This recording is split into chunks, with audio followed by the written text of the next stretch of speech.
మీ business ఏదైనా మీ ఊర్లో promotion చేయాలంటే అది సుమన్ టీవీతోనే సాధ్యం. ఇప్పుడే సంప్రదించండి.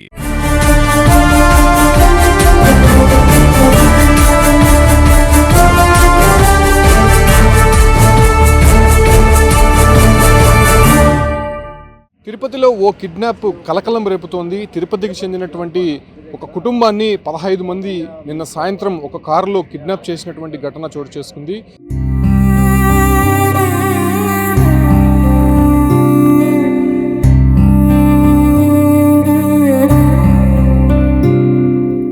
అయితే తిరుపతి మంగళానికి సంబంధించినటువంటి రాజేష్ కుటుంబము ఏదైతే మంగళంలోనే ఒక మీ సేవ నడుపుతున్నారు. అయితే వాళ్ళకి ఉన్నటువంటి ఫైనాన్షియల్ కమిట్మెంట్స్ లేకపోతే ఇతర వ్యవహారాలకి సంబంధించి రాజేష్ కుటుంబాన్ని అంటే రాజేషు ఆయన భార్య అదే రకంగానే అమ్మ ఇద్దరు చంటి పిల్లల్ని ఒక 15 మంది దాకా వచ్చి ఒక్కసారిగా వాళ్ళని ఎత్తుకొని వెళ్ళినటువంటి పరిస్థితి.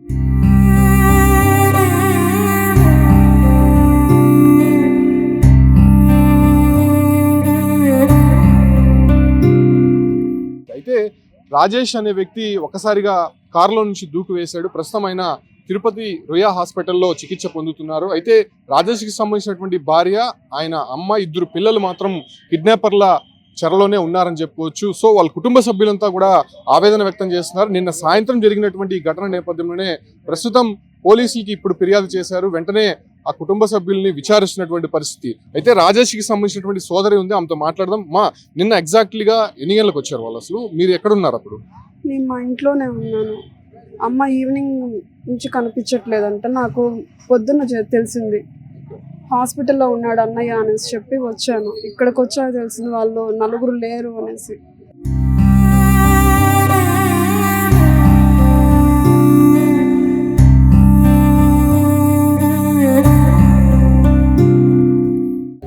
అమ్మ వదిన పిల్లలు కిడ్నాప్ చేసి ఉన్నారంట డబ్బుల కోసం అనేసి.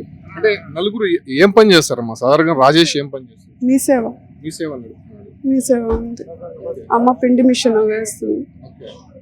ఏ టైంకి జరిగిందంట? ఎవరెవరు వచ్చారు? వాళ్ళు ఎవరో నాకు తెలియదు కరెక్ట్ గా. వాళ్ళ ఫ్రెండ్ ఒక అతను భార్గవ్ అనేసి ఉన్నాడు. బిజినెస్ గురించి చూద్దాం పదా అనేసి చెప్పి తీసుకెళ్లారంట. అది చూడడానికి అమ్మ వాళ్ళని కూడా నమ్మించి తీసుకెళ్ళిపోయారని చెప్పి అంటున్నారు. బలవంతంగా తీసుకెళ్లారా? ఎట్లా? నమ్మించి తీసుకోపోయారు. అంటే 2 కోట్లు డిమాండ్ చేసినట్టు చెప్తున్నారు. సో అది ఏం చెప్తున్నారు? నమ్మించి తీసుకోపోయి మళ్ళీ డబ్బులు డిమాండ్ చేస్తున్నారు.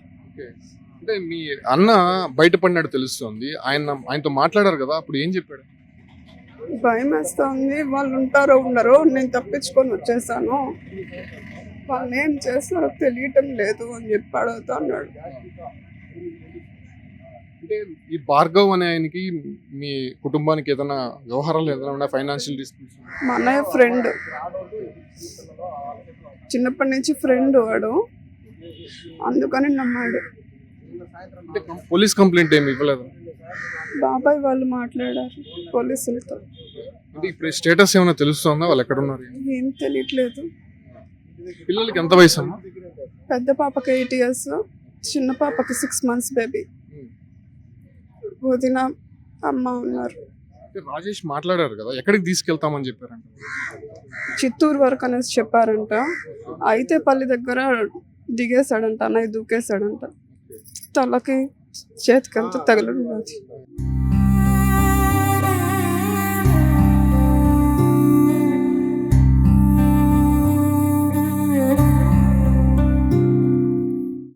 ఎవరన్నా తెలిసిందమ్మా వాళ్ళు ఎవరనేది?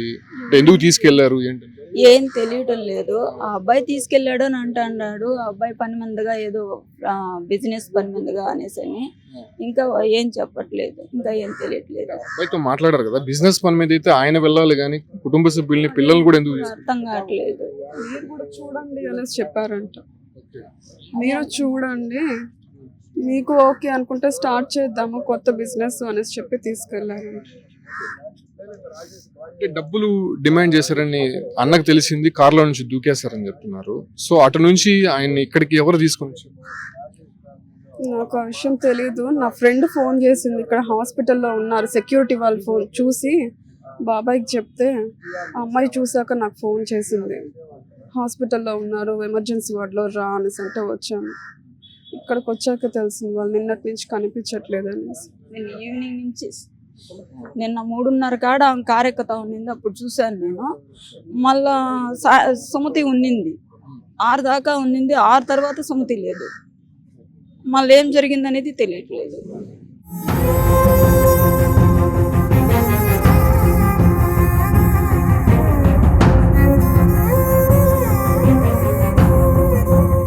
చుట్టుపక్కల వాళ్ళు ఏం అడగలేదు, అంతమంది వచ్చి వాళ్ళని కార్లో తీసుకెళ్ళి ఇక్కడి నుంచి పోయింది వాళ్ళు, ఇక్కడి నుంచి నార్మల్ గానే వెళ్ళారు. ఆమె ఒక్కటే వెళ్ళింది ఫస్ట్ 3:30 కాడ, అట్లా 3:30 కాడ ఆమె ఒకటే వెళ్ళింది. తర్వాత 6 గంటలకి సుమతి లేదు. ఇక్కడి నుంచి మామూలుగానే తొడుకెళ్ళినారు. అక్కడ ఏం జరిగింది అనేది పాపను తీసుకెళ్లారు, పాల కోసం ఏడుస్తుంది అనేసి చెప్పి వదిని తీసుకెళ్లారంట. ఫైనల్ గా ఏం డిమాండ్ చేస్తున్నారు? మా పోలీసులు కూడా ఏం కంప్లైంట్ ఇచ్చారు? వాళ్ళని కాపాడమనేసి. నాకు ఇంకా ఏ విషయం తెలియలేదు. అమౌంట్ డిమాండ్ చేస్తున్నా అన్నారు, ఎక్కడున్నారు ఏమారు ఏమీ తెలియట్లేదు.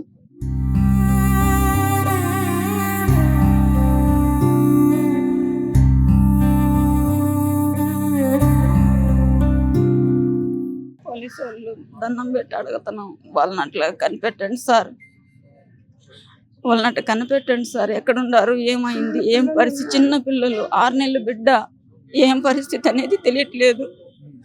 అట్లా చూడండి సార్, మేము రిక్వెస్ట్గా అడుగుతున్నాము, అట్లా హెల్ప్ చేయండి సార్ పోలీసు వాళ్ళు. కుటుంబ సభ్యులకు సంబంధించినటువంటి సోదరి ఆమె అంటే మాకు తెలియదు, అన్న హాస్పిటల్లో చేరిన తర్వాత ఇక్కడ మాకు విషయం తెలిసిందని కూడా చెప్తున్నారు. అయితే వాళ్ళకి సంబంధించినటువంటి బంధువులు కూడా ఉన్నారు. సరే ఏం జరిగింది అసలు వాస్తవంగా? వాళ్ళని అడిగితే అక్కడ 2 కోట్లు డిమాండ్ చేశారు, వాళ్ళు కొంత బలవంతంగా తీసుకెళ్తున్నారని చెప్పి రాజేష్ బయటకు దూకేశారని చెప్తున్నారు. వాస్తవంగా ఏం జరిగింది? రాజేష్తో మాట్లాడాను. ఇక్కడ వచ్చిన తర్వాత రాజేష్కు ఫ్రెండ్ భార్గవ్, చాలా చిన్నప్పటి నుంచి ఫ్రెండ్ భార్గవ్, ఒక కొత్త బిజినెస్ చేద్దాము, మీ మమ్మీని వాళ్ళ పిలుచుకొని రా, కొత్త బిజినెస్ ఒకటి ఉంది అని తీసుకెళ్ళి వాళ్ళ అమ్మని ఒక రూమ్లో పెట్టేయడం. వాళ్ళ అమ్మ ఒక చిన్న పాపను కూడా, మీ సేవలు ఎవరు లేకపోతే ఒక చిన్న బిడ్డను కూడా తీసుకెళ్లారు.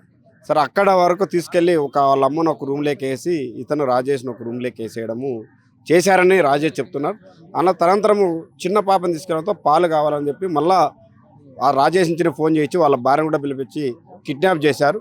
వాళ్ళు సపరేట్ రూమ్లో వేసి రాజేష్ని కొట్టి అవన్నీ చేసి బలం చేసి 2 కోట్లు డిమాండ్ చేశారనే దాంతోనే రాజేష్ చెప్తున్నాడు. ఈరోజు చిత్తూరులో మా ఫ్రెండ్ ఒక అతను ఇస్తారు, మా బంధువులు ఇస్తారని చెప్పి 2 కోట్లు అక్కడ అరేంజ్ చేస్తారని చెప్పి తీసుకెళ్తున్న తరుణంలో అయితేపల్లి దగ్గర కారులో నుంచి హ్యాండ్ బ్రేక్ ఎత్తేసి దుంకేశారు. అక్కడి నుంచి 100కి ఫోన్ చేసి చంద్రగిరి పోలీసులు రుయాకి తరలించడం జరిగింది. అంత మాత్రం ఇక్కడ అతను సమాచారం ఇవ్వడం, బిడ్డలు చిన్న పిల్లలు, ఒక 6 నెలలు 7 నెలలు అమ్మాయి, 7 సంవత్సరాల ఒక పాప, 2 మహిళలు వాళ్ళ స్వాధీనంలో ఉన్నారు. వాళ్ళ తక్షణమే విడిపించాలని కూడా ఆ అబ్బాయి ప్రాధేయపడ్డాడు. మేము కూడా పోలీసు వాళ్ళని వాళ్ళ ఫ్యామిలీ ద్వారా మేము కూడా అందరినీ డిపార్ట్మెంట్కి సమాచారం ఇచ్చాం. వాళ్ళు కూడా ఇప్పుడు పోలీసులు వచ్చారు, దానిపైన కూడా ఎంక్వైరీ చేసి చేస్తున్నారు. పోలీసులు ఏం చెప్తున్నారు? పోలీసులు మాట్లాడారు కదా పోలీసులతో, పోలీసులు ఏం చెప్తున్నారు?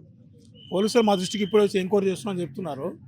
కానీ ఇప్పుడు వ్యక్తిగతంగా చిన్న బిడ్డలు, దాదాపు 6 నెలల బిడ్డ, 7 సంవత్సరాల బిడ్డ, ఆడవాళ్ళు తీసుకోవటం మంచి పద్ధతి కూడా కాదు.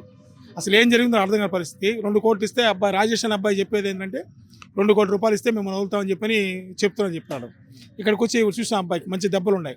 అక్కడ ఐతాపల్లి దగ్గర నుంచి కారులో పోతా ఉండి దూకేసి, ఇప్పుడు మాకు సొంత రిలేటివ్స్ బంధువులు అవుతారు, మేము ఇక్కడ కూర్చోవడంగానే అబ్బాయి పరిస్థితి అట్లుంది. కానీ పోలీసు వారు స్పందిస్తున్నారు. వెంటనే దుండులను పట్టుకొని వాళ్ళని, పిల్లల్ని, ఆడవాళ్ళని కాపాడాలని చెప్పి ప్రభుత్వాన్ని విజ్ఞప్తి చేస్తున్నాం. దాదాపు 15 మంది దాకా వచ్చి వాళ్ళని తీసుకెళ్ళినట్టయితే తెలుస్తుంది. ప్రస్తుతం రాజేష్ అనేటువంటి అబ్బాయి తిరుపతి రుయా హాస్పిటల్లో చికిత్స పొందుతున్నాడు. అతనికి ఫుల్గా ఇంజ్యూరీ అయినట్టు తెలుస్తుంది. సో చిన్న పిల్లలు అంటే 2 చంటి బిడ్డలు ఉన్నారు కాబట్టి వాళ్ళని ఎక్కడికి తీసుకెళ్లారు, వాళ్ళతో పాటు 2 మహిళలు ఉన్నారు. సో ఇతను మాత్రమే ఉన్నారు కాబట్టి వాళ్ళని సేవ్ చేయడానికి ఇతను ఆ కారు ఆపడానికి ప్రయత్నించాడు. కాకపోతే ఇతను వెంటనే దూకేసిన తర్వాత కారుని అట్టే ముందుకు లాగించి వాళ్ళు వెళ్ళిపోయిన పరిస్థితి. అయితే చిత్తూరు వైపు వెళ్ళినట్టయితే తెలుస్తుంది. కిడ్నాపర్లు పోలీసులకి సమాచారం ఇచ్చారు కాబట్టి వాళ్ళ నెంబర్స్ కావచ్చు, అంటే కిడ్నాప్కి గురైనటువంటి వాళ్ళ ఆచూకీ కోసం ప్రత్యేకమైనటువంటి బృందాలు కూడా ఏర్పాటు చేసినటువంటి పరిస్థితి. ప్రస్తుతం రుయా హాస్పిటల్లో చికిత్స పొందుతున్నటువంటి వ్యక్తి రాజేష్ ఇచ్చినటువంటి వాంగ్మూలాన్ని పోలీసులు నమోదు చేశారు. దాంతోపాటు కూడా ఎవరైతే ఇప్పుడు కిడ్నాపర్లు భార్గవ్ అనేటువంటి వ్యక్తిని అనుమానం వ్యక్తం చేసినటువంటి నేపథ్యంలోనే ఆ వ్యక్తి ద్వారా ఎవరెవరు అతని స్నేహితులు ఉన్నారు, దాదాపు 15 మంది దాకా దీంట్లో ఇన్వాల్వ్ అయినట్టు తెలుస్తుంది. కాబట్టి సో వాళ్ళకి సంబంధించినటువంటి సమాచారం మేరకు వాళ్ళని కొంత పట్టుకునే ప్రయత్నం అయితే చేస్తున్నారు. ప్రస్తుతం పోలీసులు అయితే మాత్రం రాజేష్ వాంగ్మూలం తీసుకుంటున్నారు. అసలు ఏం జరిగింది, ఎన్ని గంటలకు తీసుకెళ్లారు, ఎటువైపు తీసుకెళ్లారు, అసలు వాళ్ళు ఏం అడిగారు అనే విషయాలపైన కూడా లోతైనటువంటి దర్యాప్తు చేస్తున్నారు. దాంతోపాటు కూడా రాజేష్ని తీసుకెళ్తూ 2 కోట్లు ఇస్తే తప్ప మీ కుటుంబ సభ్యుల్ని నిన్ను వదిలిపెట్టను అనే విషయాలు వాళ్ళు చెప్తున్నారు. లేకపోతే అందరినీ కూడా నేను హతమారుస్తానని చెప్పి కూడా భార్గవ్ హెచ్చరించినట్టయితే కుటుంబ సభ్యులు చెప్తున్నప్పటికీ కూడా సో పోలీస్ ఇన్వెస్టిగేషన్లు ఏం జరగబోతుందో, అసలు కుటుంబ సభ్యులు ఏం చెప్పబోతున్నారని దానిపైన ప్రస్తుతం ఉత్కంఠ నెలకొంది. అయితే పోలీసులు మాత్రం ప్రస్తుతం ఎంక్వైరీ స్టార్ట్ చేసినటువంటి పరిస్థితి కనిపిస్తోంది.